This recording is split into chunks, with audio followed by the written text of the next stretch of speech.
Hi, my name's Nick, as you might know, and today we're here to just have a conversation about the essentials of health and what it means to be healthy.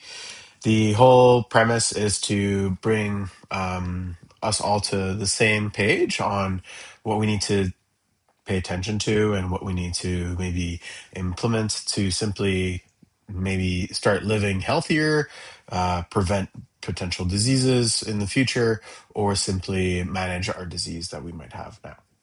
Um, so again, I run my services through Healthy Bistari. I work within a clinic called Artiphysio, and we are here to help. You can check me out on LinkedIn, Instagram, and my website. And again, today we're going to go over the essentials of health and initiating our conversation with the four big pillars. So, sleep, movement, nutrition, and breathing. Breathing being kind of our discussion into words stress and stress management. And we're going to explore what the body really depends on, what it has to rely on from outside sources, and what we have to, of course, implement. So let's just talk about first our overall lifespan. We start as a kid, we have our motor development skills, we start crawling, walking, and throughout our lifespan, we tend to maybe gain some muscle, of course, when we grow, and slowly but surely, we unfortunately start to lose muscle. And muscle is kind of an indication of quality of life. It's the way we are going to predict whether we can sit and stand from a chair, whether we can maintain our balance and not fall over and break our hip. But it's probably what are the most important things to take care of throughout our lifespan to ensure we have a healthy aging moments. So at the end of our lives, we want to be definitely around the upper segment of quality. And at a certain point, there's going to be a switch where we have to degrade and unfortunately move on and pass. But the goal of, let's say, longevity and vitality is to maintain ourselves as high as possible. VO2 max is going to be a measure of simply conditioning. It's what our body uses, how much energy or slash oxygen it uses to create output or movement. So we want to make sure that we have also a very high conditioning through cardiovascular training, which is like running, cycling, hiking, etc.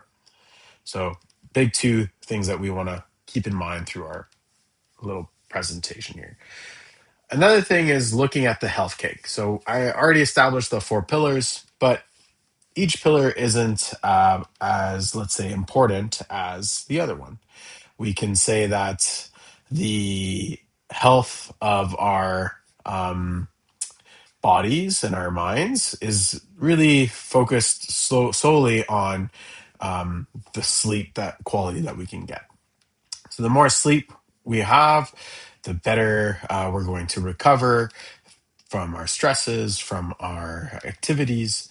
And if we fuel ourselves with the appropriate amount of micro and macronutrients, enough calories, and take care of our guts, we're going to surpass ourselves in terms of how we can overall recover.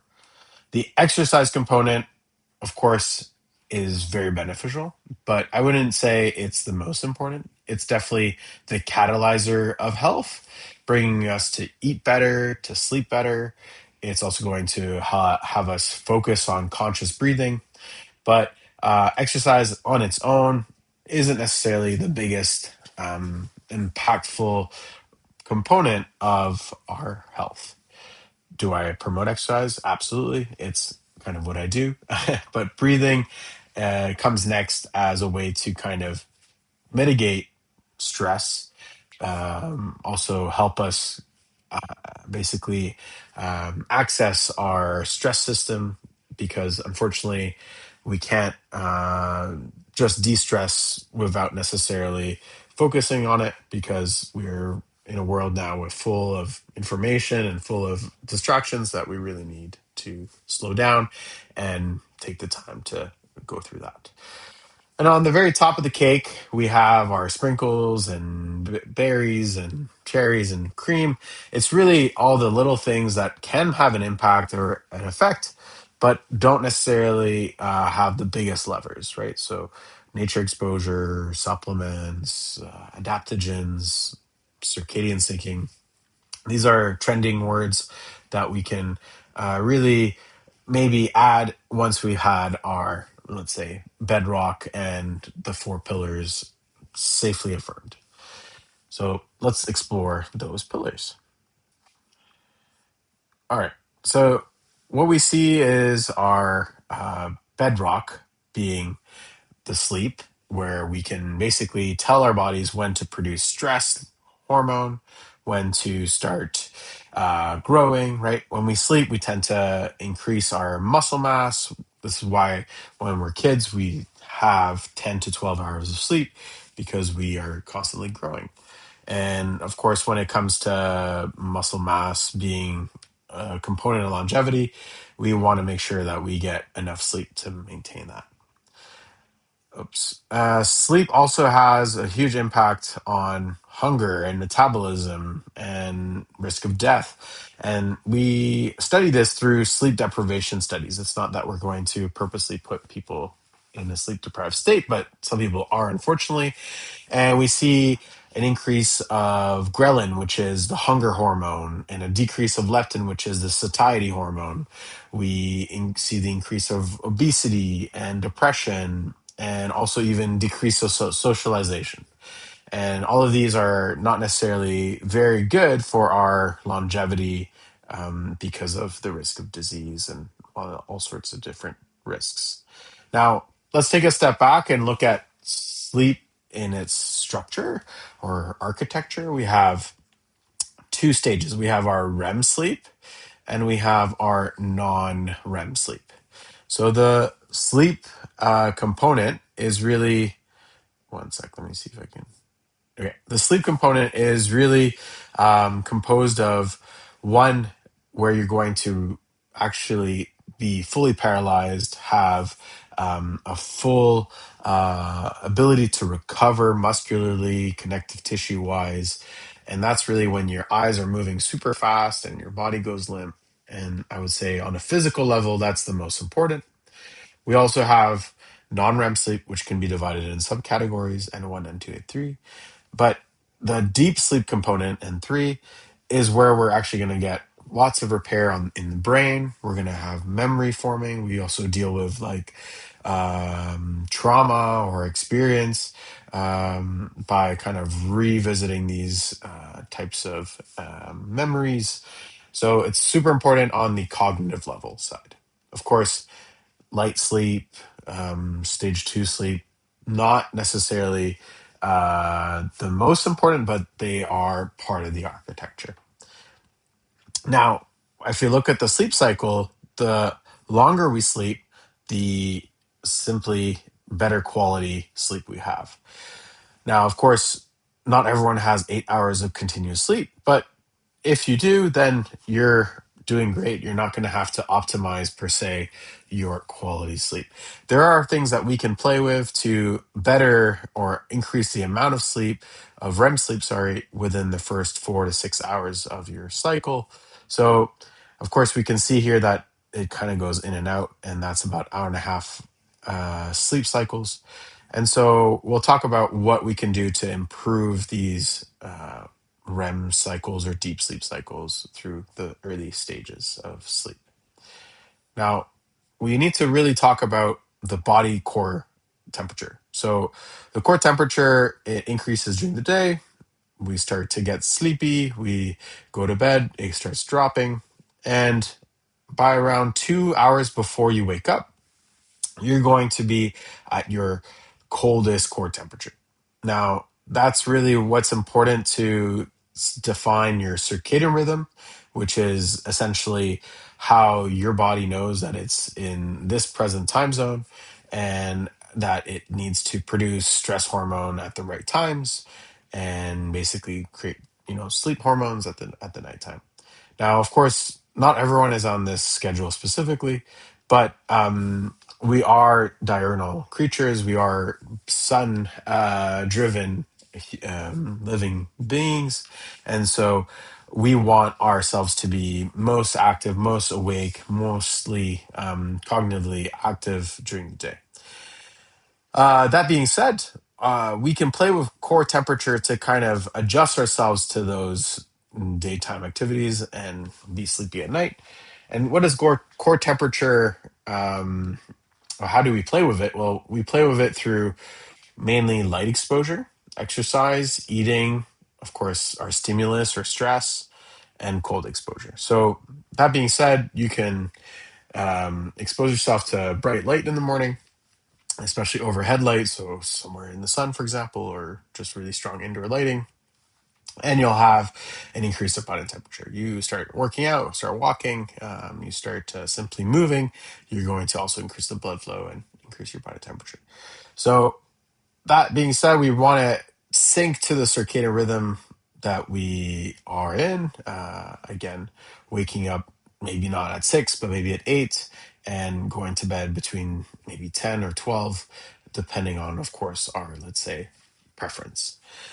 The most important is to keep a sleep hygiene and to keep a routine. So either you turn off bright lights at night or by around, the sunset, you avoid bright screens or you put some blue light blocking glasses or even sunglasses. You avoid exercising before bed. You eat 3 to 4 hours before sleep. And again, these are all to keep your body temperature from going up. Taking a hot shower is actually going to drop your body temperature because the body reacts of through the heat of the shower and actually will decrease the body temperature. So, saying what I do is that I'm someone that works in a clinic, working with movement. And so I want to go back to movement or exercise as, let's say, part of the health cake. And the most important thing is that we hit two things. We hit one is the recommended cardiovascular dose per week. We're looking at 150 to 300 minutes per week. That's about 30 minutes to an hour a day of anything from light walking, which is going to be considered a low intensity exercise. And so you can look at your age and you can look at what your heart rate should be for each zone or for each type of intensity. And I would say that, of course, we can be very, very specific, but you can use what we call the talk test, which is going to kind of define this line here between moderate and aerobic slash anaerobic exercise. And if you can talk or sing while you exercise, then without any difficulties, then you're at a moderate or low intensity. If you are having a harder time with the conversation, it's maybe keeping it up, but having some moments to stop and breathe, then I would say you're at a higher intensity. They're not created equal. Of course, more benefits of higher intensity exercise.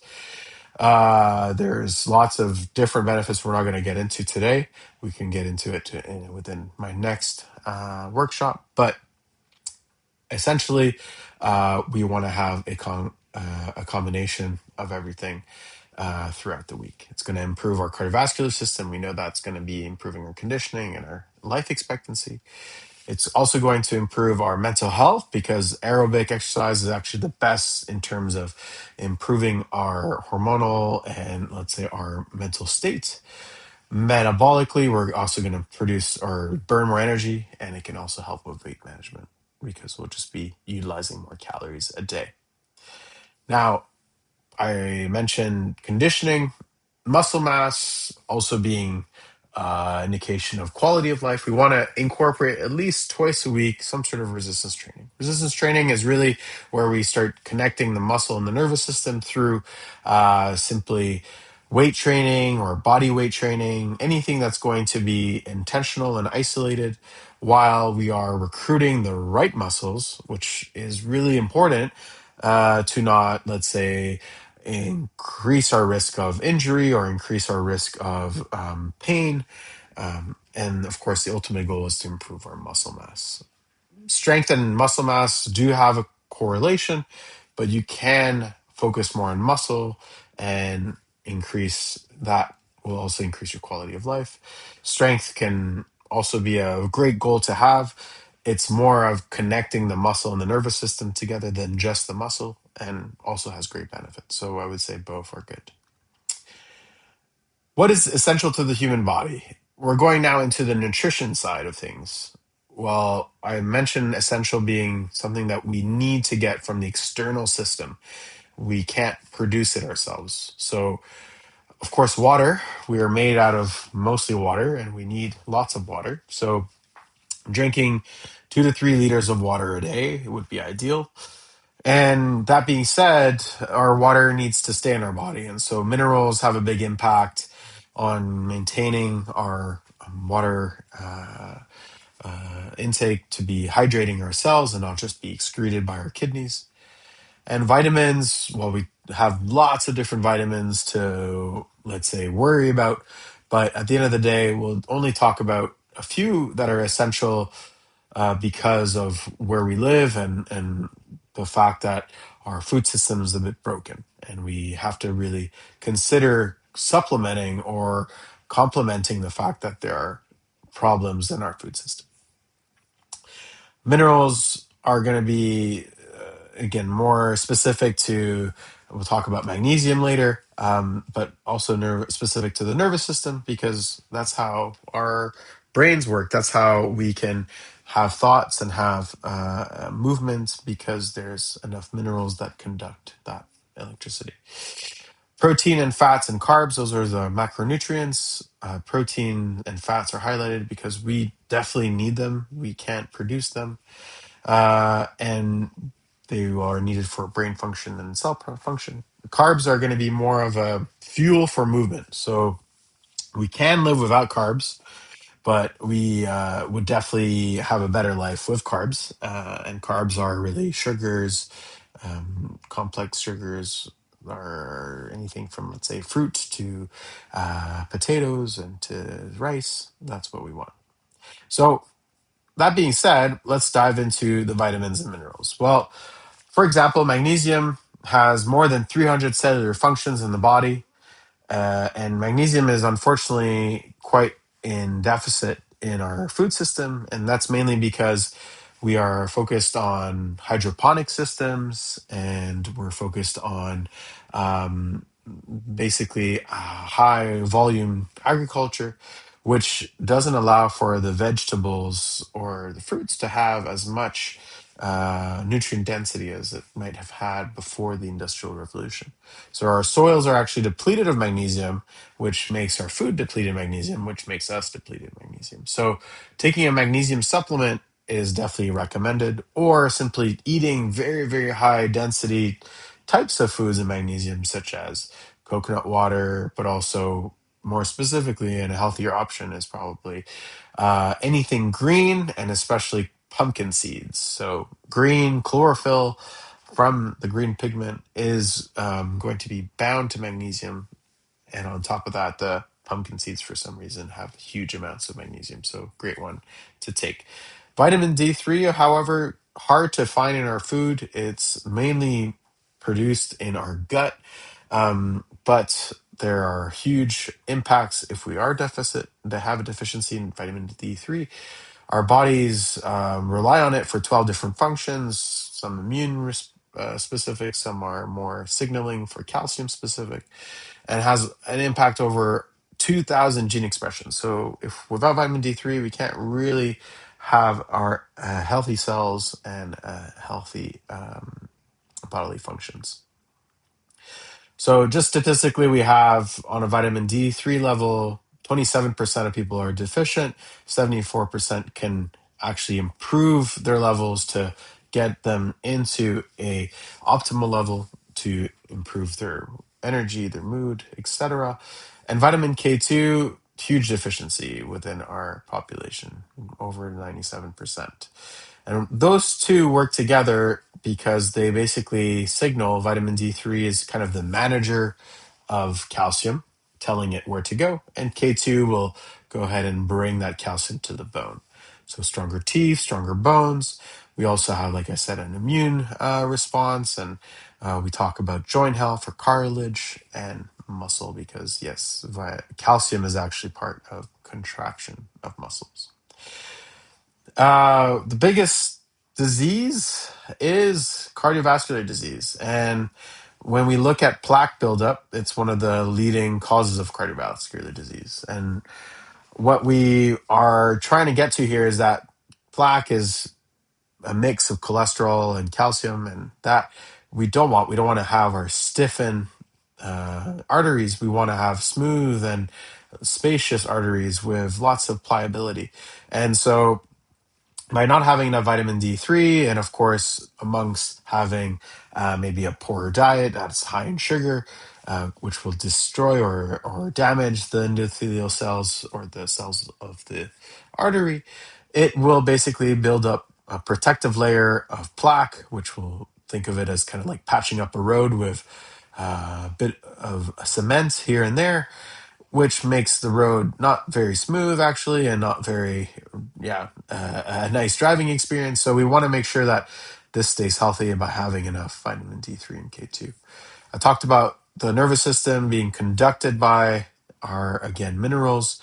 This is the action potential of our, let's say, this is just a a nerve cell, which basically will fire, and that's sodium and potassium going in and out of the cell. Long story short, we need sodium and potassium in our system. Now, the next thing is protein. Protein, we talked about it being essential because our bodies can't produce it. And actually, there are what we call essential amino acids.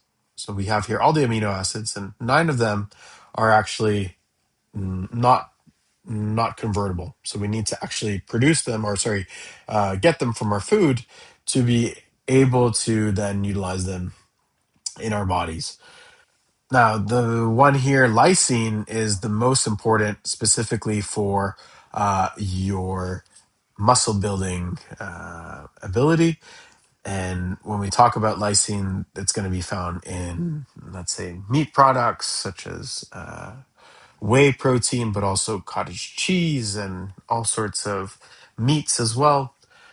The protein recommendations are about 1 to 3 grams per kilogram of body weight. I would say if you're at 1 gram per kilogram of body weight, that's great. That's already somewhat of a maintenance. Going up to 1.5, even better, you're going to ensure that you're not, let's say, in any deficit.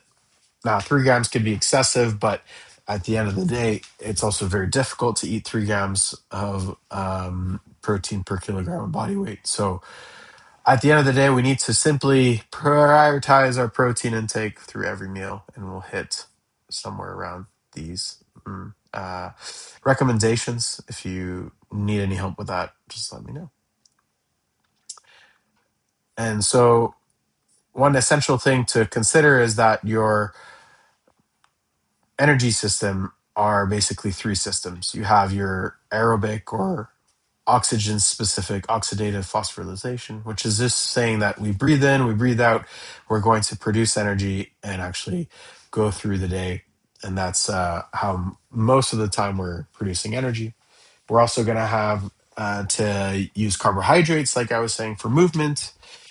And for the initial movement phase, so whether we are exercising hard or simply doing a walk, the first 30 seconds of any movement is going to be creatine specific. Creatine is found in meats and dairy products. So you can also take it as a supplement. And I would say it's the most studied supplement out there with no side effects at all.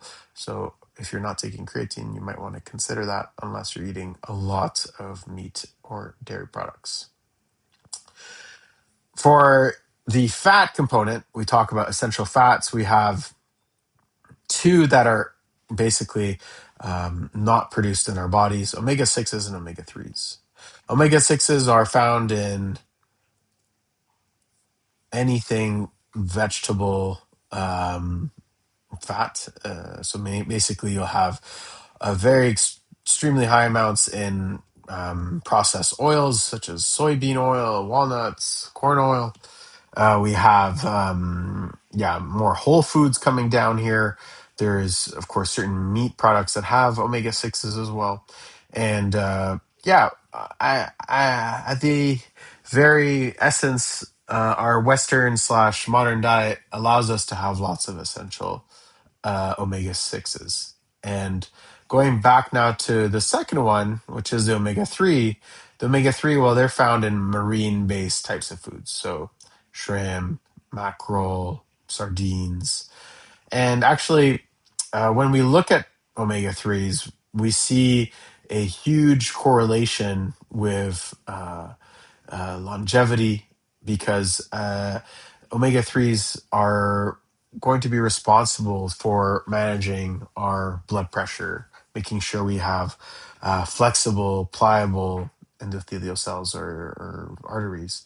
And there's this researcher, William S. Harris, who is actually uh, developed this omega 3 index test, which is actually a way to see how much omega 3s you have in your body and if that's sufficient.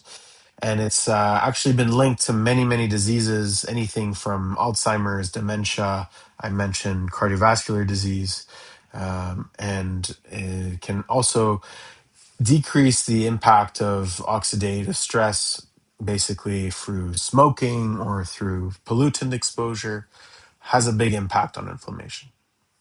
Symptoms of omega 3 deficiency can be mental fog, depression, gain of weight, allergies, anything that's this showed here. So quite wide range, and I'll tell you why in a second. But on the test side, the test will give you a result from 0% to 100%. Of course, anything above 8%, you're in this optimal level. And the optimal level is going to allow you to not have any of the symptoms that are directly due to the fact that you have a deficiency. There are other pathways of why you might have one of these, but you just want to basically lay down the foundation of you having what you need and deal with potentially the other mechanisms through other pathways.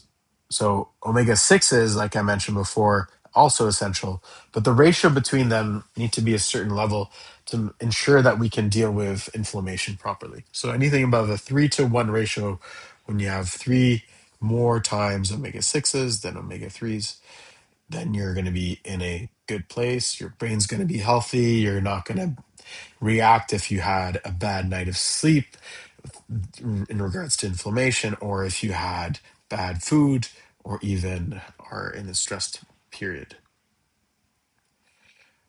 What is essential to the human body in regards to omega 3s is that we need to be eating it through either our fish or algae or a supplement. Now, when we look at fish, the fish option, we look for smash, salmon, mackerel, anchovies, sardines, herring. We need to make sure that they're not full of heavy metals and microplastics, that they don't create different issues.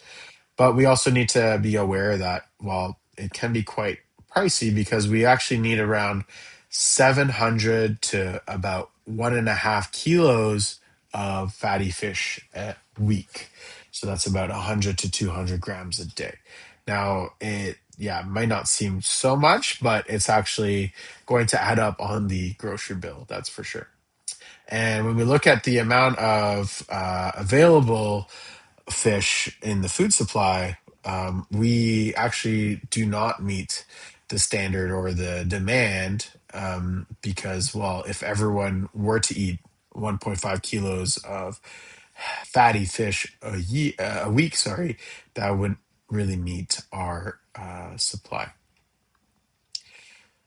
So omega 3s, what they do is they make sure that your cell, you have lots of cells in your body, whether it's skin, your hair, your eyes, anything. You want those cell membranes, the outside of the cells, to be flexible so that things can enter and things can exit. the more hard and rigid they are, the less healthy the cell is going to be, the more inflammation you're going to get, the more immune response you're going to get.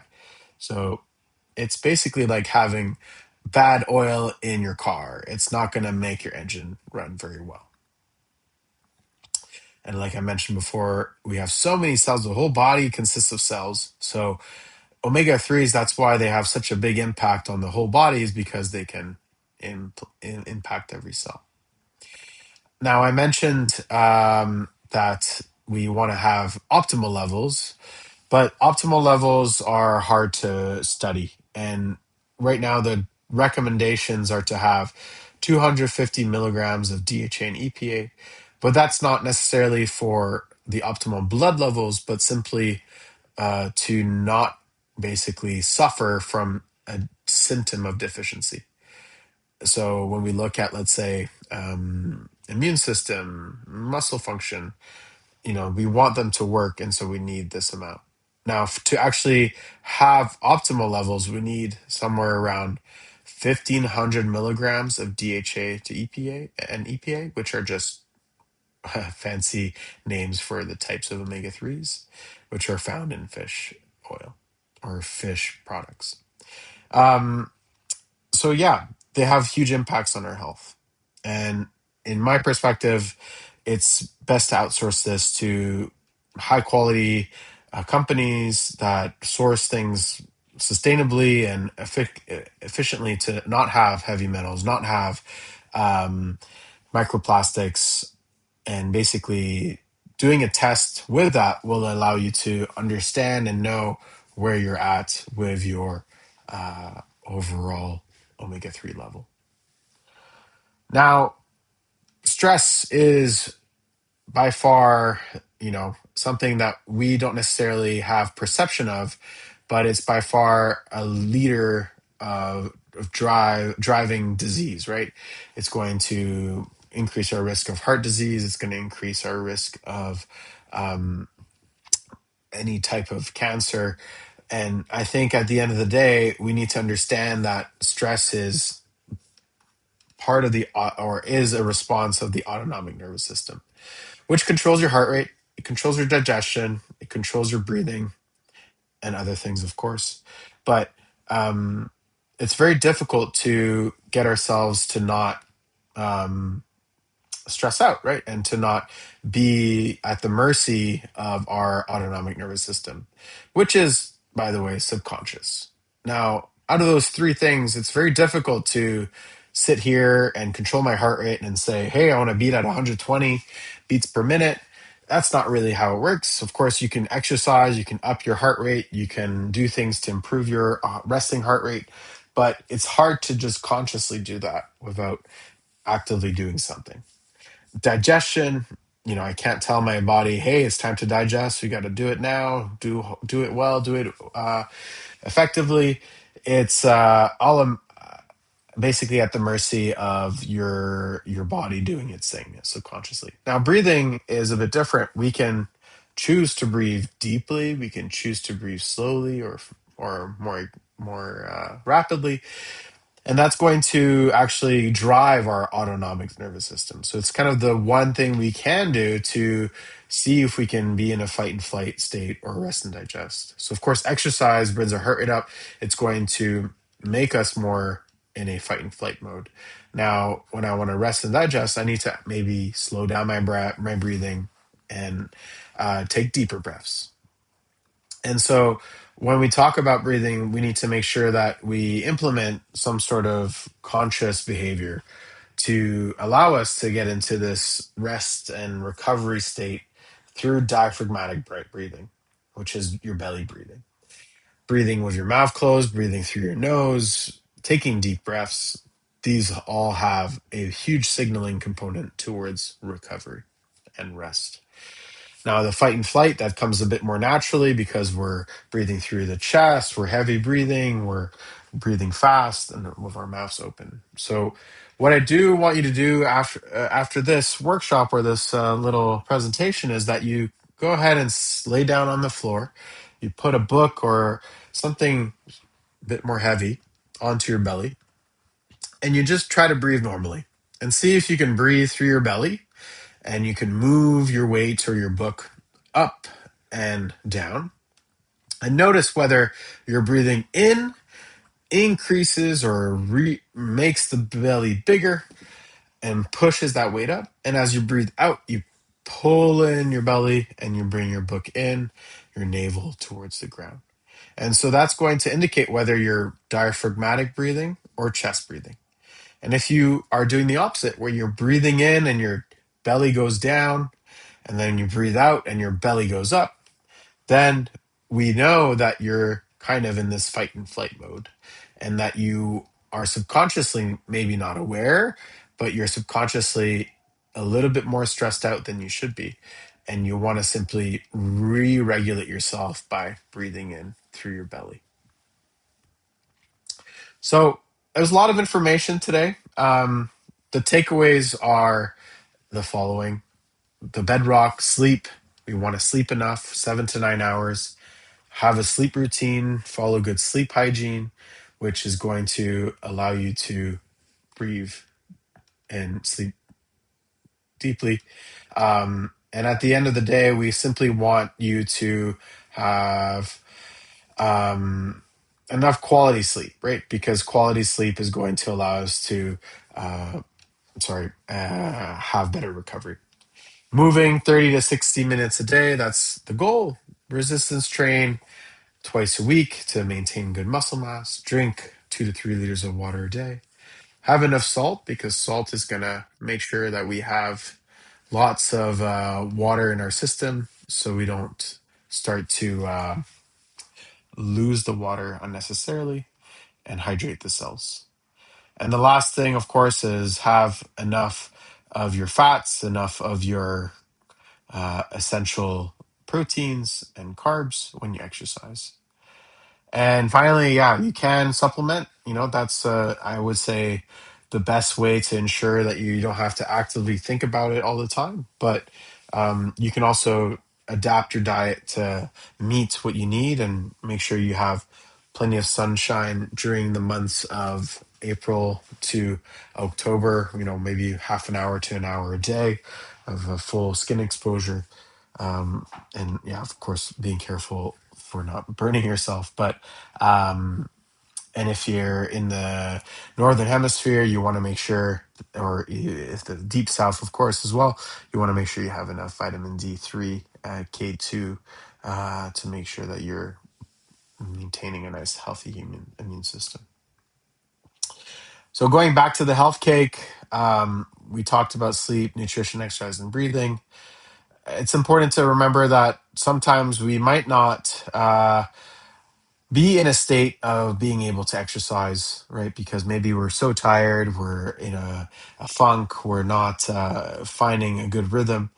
Just don't forget that these things up here can have a huge impact on your motivation and your drive to exercise, which will also then trickle down to the other things.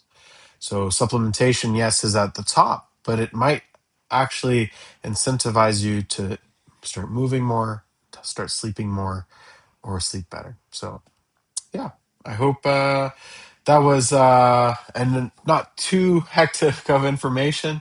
You let me know if you have any questions.